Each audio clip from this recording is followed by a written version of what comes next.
한 남성이 골목길 안을 다급하게 뛰어갑니다. 누군가에게 쫓기는 듯 뒤를 돌아보지만 아무도 안 보이자 천천히 걸어가는데요. 이 남성, 방금 전까지 길거리에서 음란 행위를 했다가 신고를 당해서 쫓기고 있었습니다. 그리고 얼마 후 경찰은 고등학교 2학년 남학생을 범인으로 지목했습니다. 하지만 남학생과 그의 부모는 절대 사실이 아니라며 부인했는데요. 아들이 억울한 누명을 썼다는 부모, 과연 어떻게 된 일일까요? 저희 사반 가족인 이 어머니, 제보자가 우리 아들 억울함을 좀 풀어주세요 하면서 연락을 주셨어요. 지난해 8월, 아들한테 걸려온 전화 한 통이 사건의 시작이었습니다. 네, 그렇습니다. 이 사건 자체는 울산광역시 중구에서 발생한 일입니다. 고등학교 2학년 아들이 학원에서 수업을 듣고 있다가 경찰로부터 전화를 한 통 받은 거예요. 너 8월 3일에 길거리에서 음란행위 하지 않았냐라는 식의 전화가 왔고, 아니 그렇지 않다라고 했더니 경찰이 솔직하게 말이라고 하면서 부모님하고 같이 경찰 조사받으러 와라라고 그렇게 통지를 했다라는 겁니다. 아이고야.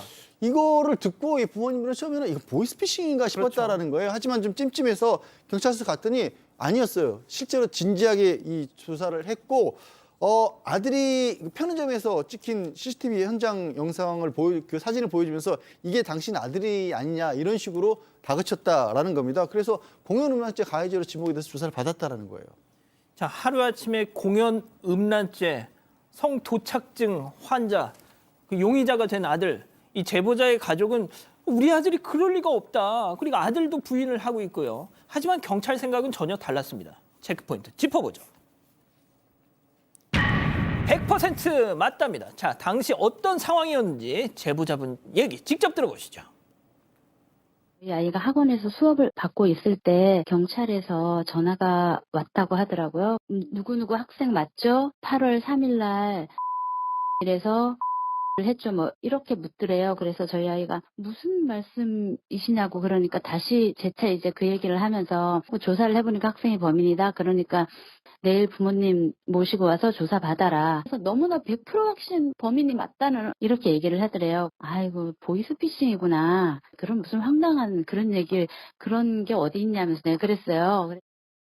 자, 경찰은 맞다고 하고 제보자 그리고 아들은 절대 아니라고 하고 무슨 일이 벌어졌던 겁니까? 네, 경찰에 따르면 8월 3일 밤 9시 30분 한 남성이 하의를 탈의한 채로 스스로 음란 행위를 하고 있었습니다. 차량에서 내리던 피해자가 이를 목격한 뒤에 소리를 질렀고 비명 소리에 깜짝 놀란 남편이 바로 범인을 쫓아갔지만 놓쳐버렸습니다. 그런데 경찰에 따르면 9시 44분쯤 제보자 아들이 범행 장소 인근 편의점에서 나오는 게 CCTV에 포착됐다는 겁니다. 경찰이 제보자의 아들을 범인으로 지목한 첫 번째 이유는 피해자가 말했던 인상착의 그리고 실제 범인이 입었던 검정색 상하이 옷차림이 동일하다는 거였습니다. 자, 그런데 이제 뭐 CCTV 영상도 영상이지만 피해자, 깨악했던 그 피해자가 이 제보자분의 아들에 대해서 저 사람이 범인이 맞다, 쟤다 했다는 거잖아요. 이게 아마 절대적으로 중요했던 내용으로 좀 보이는데 CCTV 캡처본을 이렇게 보여주니까 피해자가 이 사람 맞습니다라고 아마 확언을 했던 걸로 보입니다. 그리고 이 제보자의 주장에 따르면 수사관이 그런 얘기를 했대요. 자기도 수사 오래 해봤는데 30년 이상 해봤는데 이 별거 아니다. 애가 스트레스 때문에 그럴 수 있으니까 잘 설득해달라고 얘기를 했고요. 자수를 좀 권유하기도 했다라고 합니다. 그렇지만 이 제보자 입장에서는 우리 아들이 그때 9시 반이면 학원에서 수업 중인데 이게 또 아들이 절대 그럴 상황이 아닌데 라고 억울함을 호소했다고 합니다. 자, 담당 수사관이 제가 많이 이런 거 수사해봐서 아는데 아드님 공부하다 보면 스트레스 받고 하다 보면 그럴 수 있어요. 빨리 아드님 잘 설득해가지고 자수하라고 좀 권해주세요. 그러니까 경찰은 아들이 진범이라고 계속 지금 얘기를 하고 있는 상황인데 그러다 보니까 이 어머니가 진짜 무슨 영화에서처럼 직접 발로 뛰면서 증거를 찾아 다니셨다는 거예요. 자, 그리고 마침내 실제 이 범인이 담긴 CCTV 영상을 찾았어요. 어땠습니까? 네, 달랐습니다. 인상착의가 달랐어요. 진짜 어머니 너무 속상하셨을 것 같아요. 네, 이 제보자 아들은 167cm의 왜소하다고 합니다. 몸무게도 한 52kg니까 말랐죠. 근데 그 범인 피해자가 최초 경찰에 신고할 당시 범인은 키는 한 175cm 정도 되고 20대 청년처럼 보인다. 라고 얘기를 한 거예요. 지금 이제 범인하고 제보자의 모습이 보이고 있는데요. 그냥 딱 봐도 다른데. 네. 그리고 검정색 상하이를 입고 있기는 한데 저희 지금 사진을 보면 다시 한번 알다시피 보시죠. 네. 그 신발하고 양말 부분이 지금 달라요. 그죠? 신발, 양말 뭐 이런 부분도 지금 다 다르고 반바지 무늬는 자세히는 안 보이지만 이것도 다르다고 합니다. 그리고 더 자세히 보면 그 제보자의 아들이 맨 가방은 회색이고 이 찍힌 자의 아들이 이 찍힌 자의 가해자의 가방은 지금 검정색이라는 거예요. 그리고 범인은 마스크를 착용하고 있었는데 아들은 마스크를 착용하지 않고 있었다는 거예요. 근데 저 범인이 찍힌 저 장소가 그 현장에서 한 150m 한 150m 정도 떨어져 있었기 때문에 영상도 잠깐 나왔는데 예, 말씀하시죠. 네, 그 사이에 과연 마스크를 벗고 있다가 썼을 것이냐 이런 질문도 지금 어머니께서는 하시는 거예요. 여러 가지로 봤을 때 이 사람이 이 사람이다 100% 확신할 수는 없는 상황인데 그렇게 단정했다는 것이 어머니 너무 속상하셨을 것 같고 역시 어머니는 위대하구나. 어머니가 예. 이걸 다 찾아내셨구나라는 생각이 지금 듭니다. 실제 범인이 도망가는 CCTV 캡처를 지금 보고 계시는데 시간 보이시죠? 밤 9시 29분입니다. 이때 당시 제보자의 아들 진범으로 지목된 경찰에 의해서 그 아들은 학원에서 수업을 듣고 있었다는 겁니다. 어머니는 아들이 학원에서 나오던 순간부터 집까지 오는 CCTV 영상을 다 구해가지고 경찰한테 내밀었지만 반응은 싸늘했다는 겁니다. 제보자 얘기 이어서 들어보시죠. 제출하면서 학원 갔다 바로 집으로 와서 법행 장소를 가지 않았으니 좀 봐주십시오. 이랬더니 그걸 제가 왜 봅니까? 이렇게 얘기를 하더라는 거예요. 그래서 저희가 너무 놀랐어요. 그때 어쨌든 거기에는 변호사님도 계셨고 저희 아이도 있었기 때문에 그것은 다 알고 있는 사실입니다.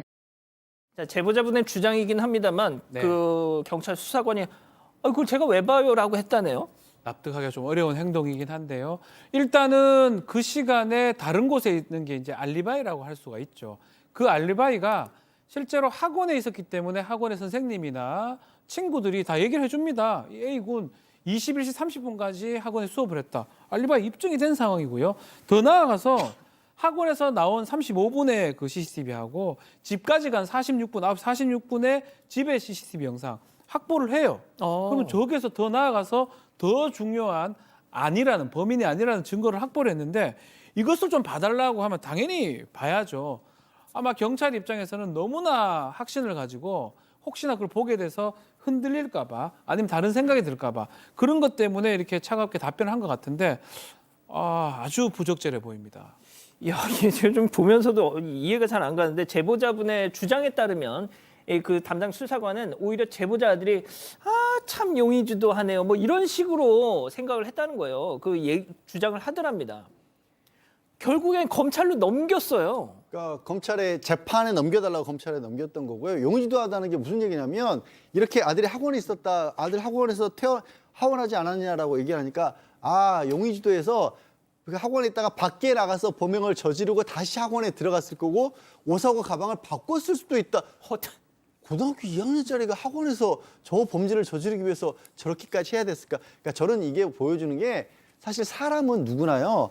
엄청난 선입견을 가질 수가 있습니다. 한번 잘못 꽂히면요. 모든 게 귀에 안 들리는 그런 사례인 거예요. 그래서 이렇게 검찰에 넘겼지만 검찰에서 보니까 이게 아닌 거예요. 어머니 구해준 CCTV 봐도 그렇고 게다가 이게 CCTV하고 학원에서 나오는 입증한 자료들도 보면 이 인상착의도 실제 범인하고 피해자도 달라 보이고 결정적으로 아까 이 피해자가 이 사람이 맞다라고 얘기를 했다고 했잖아요. 경찰에서 이 영상을 딱 한 사람 제보자의 아들 영상만 보여준 거예요. 그러니까 이거는요 정말 많은 사례가 있습니다. 정말 이 사람의 선택지가 하나였군요. 네, 사람의 기억이라고 하는 게 우리 박상희 수사도 잘 아시겠지만 얼마든지 선입견을 가지고 한번 이 사람인가 보다 보기 시작하면요 절대로 안 바뀝니다. 피해자도 잘못된 기억을 가지는 거예요. 그래서 사실은 경찰이 있고 검찰이 따로 있는 겁니다. 한 번 더 보는 이유가 이런 거 걸러내려고 하는 거고 검찰에서는 이거 피해자 사진 이거 잘못 보여준 겁니다. 이거 못 믿겠습니다. 그래서 정말 다행히도 혐의 없음 처분을 했는데 마음고생한 거 어떡합니까? 저 역시도 오늘 이 방송 준비하면서 그 진범과 이 제보자 아드님의 사진 계속 이렇게 비교하면서 봤는데 다 달라요. 체격도 다르고 머리 길이도 다르고 말이죠.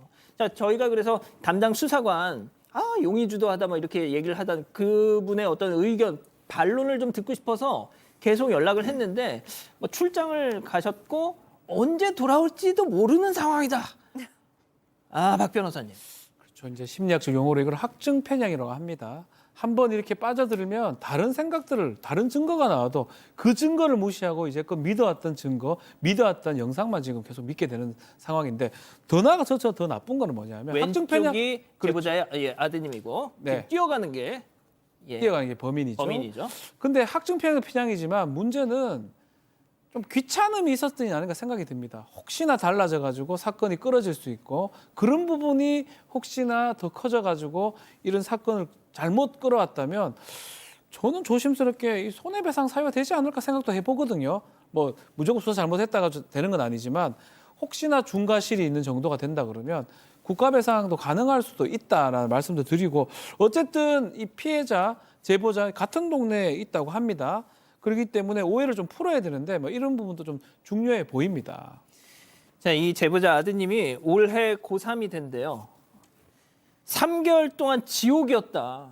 이 제보자 어머니도 마찬가지였겠지만 이제 고3 올라가는 이 학생 친구 동네에서 또 소문도 나가지고 참 이게 가족 여러분, 잊지 마시고 구독과 좋아요 알림 설정 여기. 여기.